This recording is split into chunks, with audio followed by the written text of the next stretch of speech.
5월은 가정의 달입니다. 이러므로 저는 오늘 여러분과 함께 당신의 가정은 건강합니까? 이 제목으로 은혜를 나누고자 합니다.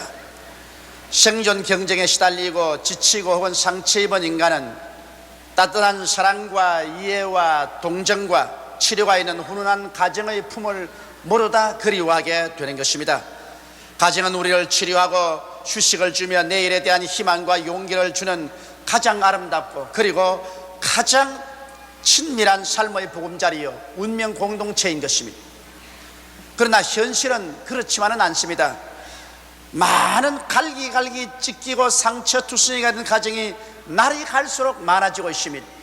여하간 수많은 가정들이 푸른 하늘 같은 꿈을 안고 축복 속에 이루은 결과인데 현실은 피투성이같이 가시둥지에 앉아있는 그와 같은 형편이 되고 말한 것이 많습니다. 왜 이럴까요? 우리 가정을 참으로 행복과 기쁨이 넘치는 가정으로 만들 수가 없을까요? 이것이 우리 모든 사람들의 소원일 것입니다. 오늘 거기에 대한 하나님의 교훈을 여러분과 함께 알아보고자 하는 것입니다. 우리가 정말 기쁨이 있고 행복이 있는 가정을 창출하기 위해서는 첫째로 남편과 아내의 마음속에 거대한 변화를 받아들여야만 하는 것입니다. 예수님께서 이 세상에 오셔서 제일 처음 기적을 행하신 것이 가나의 혼인잔치였습니다. 주님께서 혼인잔치에 참석한 것은 바로 혼인이 얼마나 중요하다는 것을 인정하기 위해서 그렇게 하신 것입니다. 예수님의 어머니와 제자들과 함께 혼인잔치에 참여했는데 그만 그 혼인잔치에 포도주가 떨어졌습니다. 그래서 그 잔치 주인은 어찌할 바를 몰라서 허둥지둥대고 이제 갓 결혼해서 사회 인정을 받으려고 하는 신혼부부가 낭패에 처했습니다. 이 사실을 보고 예수님의 어머니 마리아가 예수께 오셔서 이 집에 포도주가 떨어졌다고 말씀을 하셨습니다. 그럴 때 예수께서 여자여 나와 무슨 상관이 있나이까? 내 때가 아직 이르지 아니하였나이다. 그렇게 말씀을 하셨지만은 마리아의 기도를 예수님 받아주셨습니다. 그래서 얼마 있지 않다가 예수님께서 하인들에게 결례통 6시든지라 물로 가득히 채우라 하시고 그 물을 떠다 주라고 하며 떠다 주니 포도주가 되어서 아주 훌륭한 잔치를 베풀 수가 있고 그 가정이 아주 좋은 축복 중에 출발할 수가 있었던 것입니다. 오늘 이것은 깊은 상징적인 의미가 있습니다. 여러분, 우리가 행복한 가정을 이루기 위해서는 우리 한 사람 한 사람이 마음에 물이 포도주로 변하는 것처럼 변화를 수용하고 조화를 받아들여야지. 남편은 남편대로 내가 결혼하든 안 하든 나는 내대로 산다 그러고, 부인은 부인대로 내가 시집을 가든 안 가든 내 생년대로 살지 내가 뭘 타협을 하겠는가 이렇게 생각한다면 그 가정은 벌써 어려운 고비에 겪고 마는 것입니다. 왜냐하면 여러분, 한 남자와 한 여자가 합쳐서 한 가정을 이룬다는 것은 그 자체가 벌써 굉장한 모험입니다. 왜냐하면 그 두 사람은 서로가 다른 것이 정상인 것입니다. 부부간의 성장 환경이 다르므로 사람들은 자라날 때 그 인격의 큰 형성을 체험하게 됩니다. 이러므로 환경이 다르니까 인격적인 형성도 다릅니다. 교육 정도가 다르므로 그들이 사회를 바라보고 세상을 바라보는 척도가 다릅니다. 또 남녀의 심리적 육체적인 실존이 다르기 때문에 마음의 모든 희노애락의 감정이 다릅니다. 또 그뿐 아니라 꿈과 희망도 다르고 성품과 개성도 다릅니다. 이러므로 한 남자와 한 여자가 연합하여 한 가정을 이룬다는 것은 굉장한 모험인 것입니다. 그리고 반드시 다른 것이 정상적인 것입니다. 이러므로 서로 만나서 변화를 가져와야 아름다운 가정이 이루어질 수 있는 것입니다. 연애할 때 가졌던 정열적인 색안경으로 보면은 모든 것이 아름답기만 보이지만은 실제 결혼해서 부부가 되어서 한 지붕 밑에 삶이 한 솥에 밥을 먹게 되면 제일 먼저 발견하는 것이 우리가 이처럼 다른 줄 몰랐다는 것입니다. 사람들은 서로 그렇게 다릅니다. 여러분, 그러므로 가정의 형성에는 서로를 수용하고 조화시키는 큰 변화가 요구되는 것입니다. 만일 변화를 가져오지 못하면 그 가정은 대단한 어려움에 봉착하게 되는 것입니다. 그 실망을 빨리 해결하지 아니하면 서로 점점 멸시하거나 경멸하거나 미워하게 되는 것입니다. 겉으로는 행복한 것 하면서 속으로는 서로 상대를 멸시하고 경멸하고 미워하면서 속으로 골망하고 있는 것입니다. 이것을 빨리 치료하지 않으면 점점 상호간 무관심하게 되는 것입니다. 남편은 아내를 무관심하게 생각하고 아내도 남편에 대해서 무관심하게 되는 것입니다. 그리고 전적으로 이기주의로 살게 되는 것입니다. 이제 너는 너고 나는 나다, 그저 같이 밥 먹고 같이 살지, 애정이라는 것은 사라져버리고 말고 대화도 끝나버리고 마는 것입니다. 이렇게 되기 때문에 많은 가정이 얼음장같이 되고 혹은 깨어지기도 하는 것입니다. 이러므로 여러분, 우리 부부가 행복하게 살려면 주님 앞에 나와서 변화를 받아야만 되는 것입니다. 가나의 혼인잔치에 주님이 찾아오신 것은 오늘날도 결혼한 가정에 찾아오셔서 변화를 가져오기를 원하신다는 사실을 주께서 보여주신 것입니다. 이러므로 가나의 혼인잔치에 주님께서 결례통 6에 물을 채우라는 것처럼 여러분과 나의 마음속에 하나님의 말씀으로 채워야 됩니다. 부부간에 하나님 앞에 모여서 성경을 펼쳐놓고 같이 성경을 읽으면서 마음속에 하나님 말씀으로 채우고 함께 하나님께 간절히 기도하며 서로 대화를 통해서 이해하려고 애를 쓰고 좋아하려고 애를 쓰면서 이해가 되지 않은 점, 조화가 되지 않은 점은 서로 변화를 바라서 이해되고 조화될 수 있도록 하나님 앞에 변화시켜 주기를 간절히 기도할 때 오늘날 또 물을 포도주로 변화시킨 그 예수님이 여러분과 나의 영혼 속에 들어와서 인격적인 변화를 시켜 주시는 것입니다. 물같이 맛이 없는 것이 포도주같이 맛있게 변하는 것처럼 인간으로 생각할 때 도저히 조화가 되지 않고 행복하게 살 수 없다고 생각하는 부부간이라도 주님께 나와서 변화를 간절히 구하면 주의 성령의 능력이 임하여서 여러분에게 포도주같이 달고 취하고 맛있는 그러한 가정으로 변화를 시켜 주시는 것입니다. 그러면 우리가 어떠한 변화를 가져와야 될까요? 둘째로 내가 여러분께 말하고 싶은 것은 가정과 부부의 관계에서 먼저 아내가 어떻게 변화되어야 되겠는가, 이 문제에 관해서 우리 성경을 쫓아 알아봐야 되겠습니다. 아내의 남편에 대한 이해에 보면 성경은 이렇게 말하고 있습니다. 남편은 아내의 머리됨이 그리스도가 교회의 머리됨과 같다, 그렇게 말하는 것입니다. 그러므로 한 가정을 이루면 좌우간 결혼하기 전에는 어떠했든 간에 결혼을 하게 되면 벌써 아내는 남편을 자기의 머리로 삼고 살아야 되는 것입니다.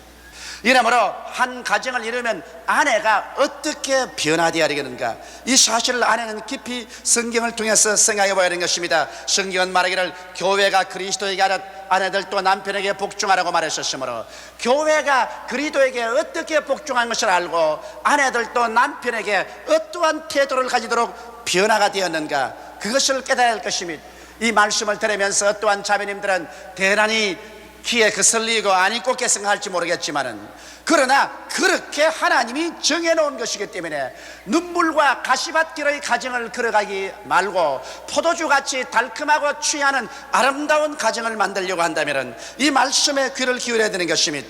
교회는 예수 그리스도를 끊임없이 예배드립니다. 그와 같이 여러분, 아내는 남편을 존경해야만 하는 것입니다. 그 마음속에 깊이 존경하지 않으면 절대로 행복한 가정은 이루어지지 않습니다. 너나 나나 동등이다, 내가 무엇 때문에 너를 존경하겠는가, 이러한 태도를 가지면 그 가정은 출발부터 벌써 난파에 부딪히게 되는 것입니다. 성경에는 남편이 아내의 머리됨이 그리스도가 교회의 머리됨 같은데 출발부터 존경심을 가져야죠. 가정이라는 것은 한평생을 살면서 부인은 남편에 대해서 예배하듯 마음속에 존경심을 가져야지, 존경받을 만한 사람이 되어야 존경하지. 성경에는 그렇게 말하고 있지 않습니다. 존경할 사람이 되었든 안 되었든 존경하라는 것입니다. 이것은 아내가 남편에게 대한 근원적인 태도입니다. 이런 태도적인 변화가 와야 돼요. 그 다음, 교회는 예수 그리스도를 끊임없이 찬양합니다. 그리스도에게 감사하고 찬양합니다. 이처럼 아내도 남편에게 늘 감사하고 남편의 장점을 들어서 찬양할 줄 알아야 됩니다. 뭐 내가 찬양을 해요? 그럼요, 찬양을 해야지요. 이것이 부인이 반드시 해야 될 일이지요. 남편 결점만 자꾸 찾아서 말하고 바가지만 끌지 말고 남편을 감사하게 생각하고 늘 감사하다고 말하고 남편의 장점을 들어서 자꾸 찬양을 해야 돼요. 조그만 일에도 감사하고 감격하고, 정말 남편의 잘난 점은 감격을 하십시오. 그냥 말로만 하지 말고 정말 잘났어, 당신 정말 훌륭해. 감격했어. 이렇게 해주면 남편의 가슴이 쩌리대지는 것입니다. 그것은 하나님이 그렇게 하도록 만들어 놓으셨어요.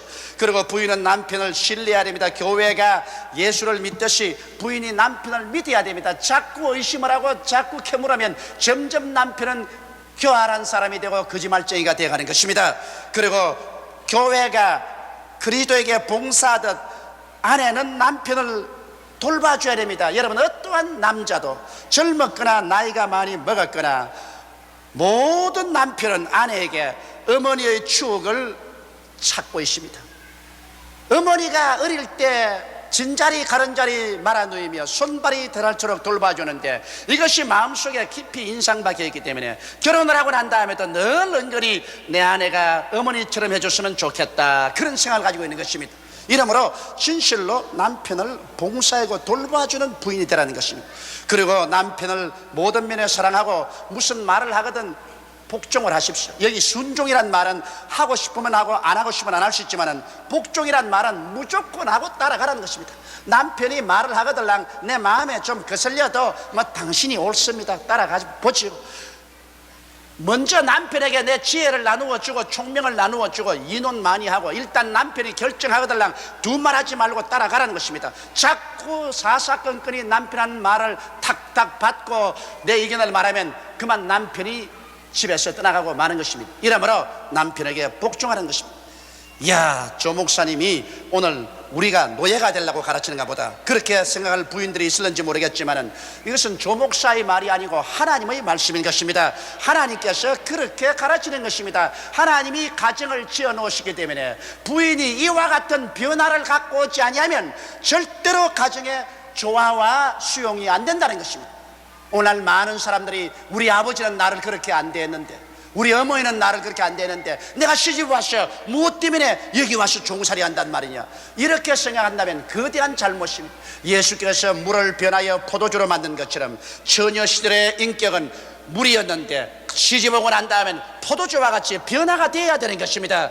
예수께 기도해서 이와 같은 변화를 가져와서 성경 말씀대로 교회가 그리스도에게 하듯 아내가 남편을 이렇게 섬기면 남편은 그 아내를 귀하게 안 여겨줄 수가 없는 것입니다. 그 다음 셋째로 또 가정과 부부의 관계에서 남편의 위치도 우리가 알아야 되는 것입니다. 성경에는 말하기를 아내의 머리로 남편은 아내를 책임져야 한다고 말하고 있는 것입니다. 머리는 몸을 책임집니다. 머리는 몸을 지도하고 보호하고 양육하고 몸을 편안하게 해야 될 책임이 있는 것입니다. 그러므로 어느 가정의 남편도 일단 결혼했으면 그 남편은 그 부인과 가정을 지도해야 되고 보호해야 되고 양육해야 되고 편안하게 만들어야 하는 것입니다. 이것도 못하는 머리 같으면 그 머리는 병드는 머리이기 때문에 잘못하면 잘릴는지도 모르는 것입니다. 이러므로 남편의 아내에 대한 태도는 그리스도가 교회를 사랑하듯 사랑하라는 것입니다. 그럼 그리스도가 교회를 어떻게 사랑했나요? 예수 그리스도는 교회의 모든 죄를 용서해 주었습니다. 교회를 불쌍히 여기셔서 교회의 죄를 자기가 짊어지고 교회를 용서해 줘. 오늘날 남편은 아내를 용서해 주는 마음을 가져야 하는 것입니다. 자기의 고향집을 떠나서 친정을 떠나서 남편 하나 믿고 시집 왔으니 모든 것이 어색하고 낫습니다. 그런 가정에 들어왔거들랑 남편은 부인의 모든 결점을 다 덮어주고 용서해주고 불쌍히 여기는 것입니다. 결점을 자꾸 파헤치고 단점을 파헤치고 못난 점을 지적하는 남편은 못난이요, 그런 남편으로서의 자격이 없습니다. 왜냐하면 여러분 머리가 어떻게 합니까? 손가락이 다치면 왜 다쳤노, 왜 피를 흘렸노, 이놈 먹고 잘라버릴까 그럽니까? 손가락이 다치면 당장 혈호수 핥고 침을 바르고 붕대로 감고 만지고 합니다. 그게 머리가 하는 임무인 것입니다.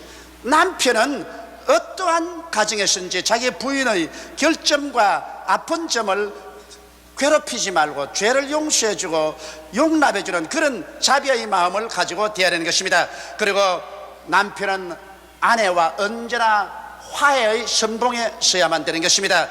여러분, 한 여인이 결혼할 때 남편만 보고 결혼하는 거 아닙니다. 우리 한국적인 상황에서는 결혼이라는 것은 시아버지, 시어머니 그리고 남편의 가족들과 함께 결혼하는 것입니다. 이러므로 남의 식구가 들어오면 반드시 환영을 받는 것은 아닙니다.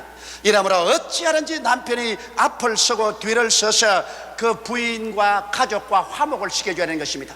이것은 남편의 중대한 책임입니다. 그렇지 않으면 부인이 혼자 노출되어서 사면 초가성에 사이게 되는 것입니다. 이러므로 남편이 그저 아버지 어머니 앞에서도 아내가 사랑받도록 늘 행동을 하고, 형제들과 동기간 간에도 아내가 사랑받도록 화목의 제물이 되는 이러한 일을 해줘야 남편의 역할을 하는 것입니다.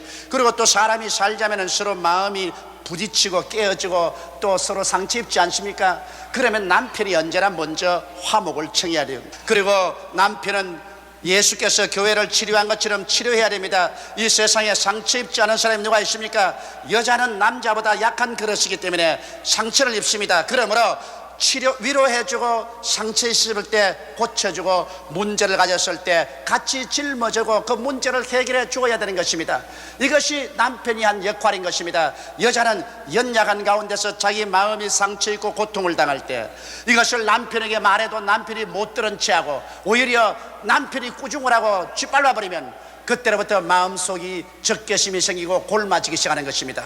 이러므로 어떠한 일이 있든지 모두 다 남편에게 상의하게 하고, 그리고 치료시키려고 애를 쓰고 같이 짐을 지려고 애를 쓰면 굉장한 감격을 느끼고 더 헌신적인 사랑을 할 수 있게 되는 것입니다.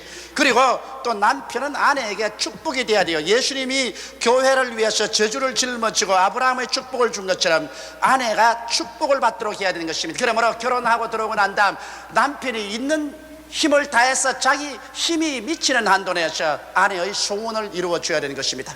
아내가 무엇을 소원한지, 너는 우리 집에 왔으니까 이제는 끝장이다, 그렇게 하면 안 돼요.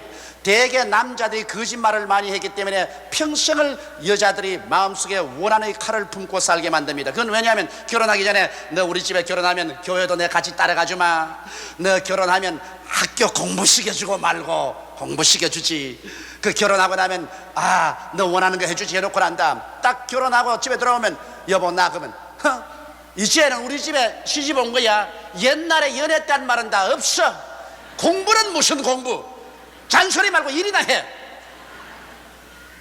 그때부터 마음속에 원한의 칼을 품습니다. 사람을 내가 이렇게 대접하겠냐, 원한의 칼을 품어요. 그래서 그 결과로 한평생을 살면서 사이가 좋지 않게 되는 것입니다. 여자들은 여러분 원한을 품고 있으면 원수 갚을 날이 옵니다. 나이가 50이 되고 60이 되면 여자는 강해지고 남자는 약해집니다. 세월이 흘러가면 점점 원수 갚을 날이 와가지고서 나중에 백발이 되면 그때는 박살 나는 거예요. 남자가 별 도리 없이 박살 나요. 그냥 그때가 되면은 부인이 아들네 집에 가서 다 주워서 갖다 먹여주고 돌봐주지 아니하면 남자는 혼자 늙으면 늙을수록 천해지고 부인은 늙으면 늙을수록 귀해집니다. 젊을 때 잘해놓아야 늙을 때 부인이 앞을 막고 뒤를 막습니다. 나는 이런 이야기를 들었어요. 어떤 노인 70이 된 한 부부인데 아버지가 저녁에 늦게 오면 며느리가 나와서 아버님 식사하셨어요? 나 생각 없다. 예 알았습니다. 문 탁 닫는데요. 그러나 자기 부인이 같이 있으면 부인이 자기 며느리 보고 야 무슨 소리야, 그런 소리가 있노? 아버님이 늦게 오면 입맛이 없어서 식사를 못한다 하더라도 네가 차려와야지. 노인이 끼니를 놓치면 되냐? 밥 차려오느라. 그래 밥 차려오면은 아니 노인이 끼니를 놓치면 어떻게 하노? 입맛이 없어 먹어야죠. 부인이 앞서가지고서 밥상을 갖다 놓고 난 다음에 먹여준대요. 그 이야기를 하면서 이야 아무리 이쁜 며느리보다도 미운 마누라가 낫더라. 사실 그렇습니다. 여러분 부인이 있어서 앞을 뒤를 돌봐주지 않으면 남자는 나이 먹으면 형편이 없는 것입니다. 이렇기 때문에 언제나 젊었을 때 부인에게 축복이 되도록 잘해주고 부인의 소원을 이루어주면 늙어서 그 부인이 남편을 떠나지 않고 섬기는 것입니다. 또 예수님은 교회 천국을 준 것처럼 남편은 최선을 다해서 부인에게 천국과 같은 행복한 환경을 만들어줘야 하는 것입니다. 생활의 환경을요, 부인이 부엌에서 일하면 거친 손으로 어려우면 고무장갑이라도 사다 주고 냉장고라도 갖다 주고 소재기라도 사다 주고, 돈이 없으면 할 수 있지만 있는 한도 내에서 부인에게 행복하게 살 수 있도록 나는 이 집에 시집 와서 천국같이 살았다. 정말 나는 후회할 것이 없다, 이렇게 만들어주는 것이 남편의 임무라고 성경은 말하고 있는 것입니다.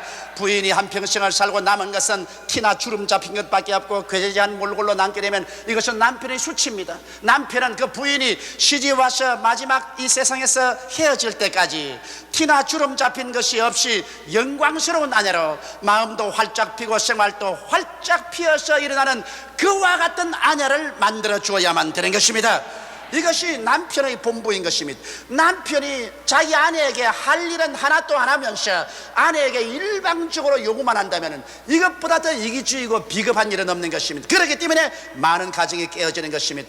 오늘날 가정이라는 것은 예수님께서 가나의 혼인잔치에 물을 변하여 포도주로 만든 것처럼 남편도 변화를 받기를 원하고 아내도 변화받을 각오를 해서 하나님 앞에서 자기의 임무를 깨닫고 변화를 받아 그것을 실천하게 될 때 행복한 가정이 이루어질 수가 있는 것입니다. 행복과 기쁨이 넘치는 가정을 이루기 위하여는 가정의 기초인 부부의 관계처럼 중요한 것은 없습니다.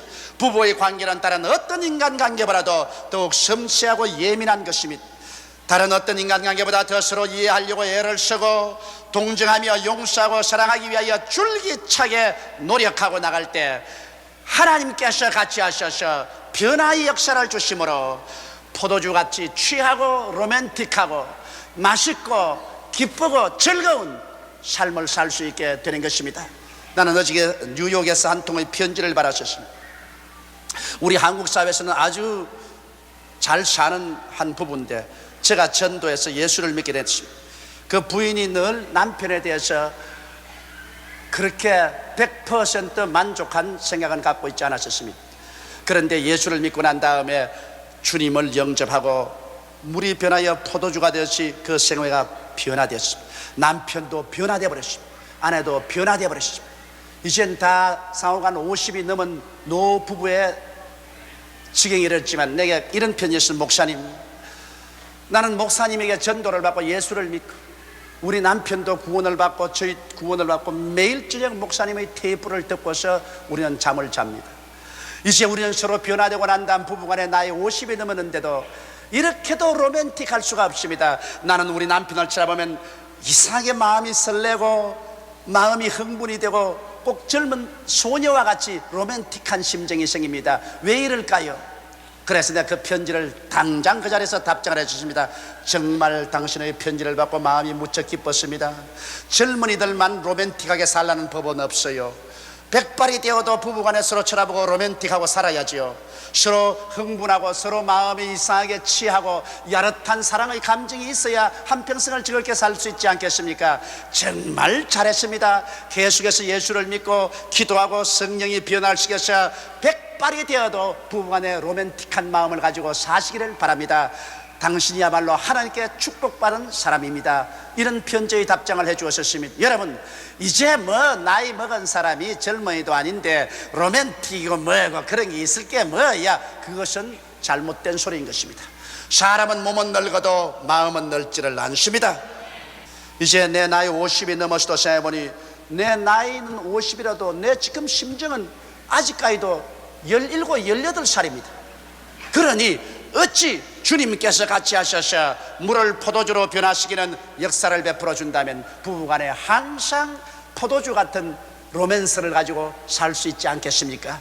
이러므로 오늘 이 시간에 여러분 모두 다 이 가정의 주관에 주님 앞에 나와서 변화를 받는 여러분 되시기를 주의 이름으로 축원합니다. 다 같이 고개 숙여 기도드리겠습니다. 살아계시고 거룩하신 우리 아버지 하나님, 남편과 아내가 가정을 이루어서 사는 것은 바로 예수 그리스도가 우리 남편 되고 우리가 그 아내 된 그림자인 것이오니 내 아버지 하나님이시여, 우리 실체의 천국에 들어가서 예수님과 함께 참 행복한 삶을 살게 될 것인데 그 그림자로서 이 땅의 가정을 정말 행복하게 만들어 갈 수 있는 우리들이 되게 도와주시옵소서. 일생일대 한 번밖에 없는 기회이요 경험이오니 내 아버지 하나님이시여, 오늘 이 시간에 진실로 남편도 아내도 가슴을 펼쳐놓고 하나님 앞에서 변화를 받게 도와주시옵소서.